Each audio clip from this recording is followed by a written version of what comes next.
திருச்சிற்றம்பலம். இன்று நாம் கணநாத நாயனாரை பற்றி பார்க்கிறோம்.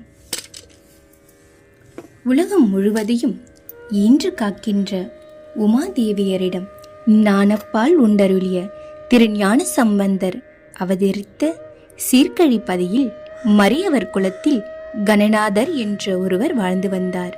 அவர் சிவநேசர். அவர் திருத்தோணி அப்பருக்கு நாள்தோறும் நல்ல திருப்பணிகளை செய்து வந்தார். அவர் திருநந்தவனத்தில் பணி செய்வார்.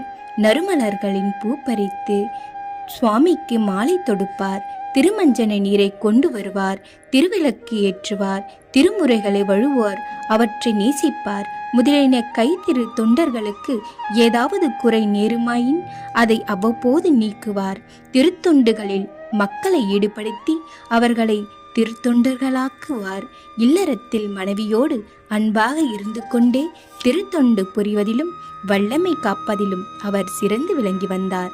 திருத்தொண்டராகிய கணநாதர் திருஞான சம்பந்த மூர்த்தி சுவாமிகளை விரும்பும் பேரன்பாலே நாள்தோறும் முப்போதும் அர்ச்சனை வழிபாடுகள் செய்து வந்தார். அதனால் அவர் திரு கைலை மலையை அடைந்து பெரும் சிவகணங்களுக்கு தலைவராகி வழித்தொண்டில் நிலை பெற்றார். உலகம் உய்ய நஞ்சுண்ட சிவபெருமானுக்கு திருத்தொண்டு புரிவதில் உறுதியான மெய்யறிவு அடைந்து அகிலம் போற்றும் திருவத்தொண்டர்களுக்கு அறிவளித்து அவர் தம் திறமை அவனியில் பெருகிய கணநாதரை போற்றுவோம். திருச்சிற்றம்பலம்.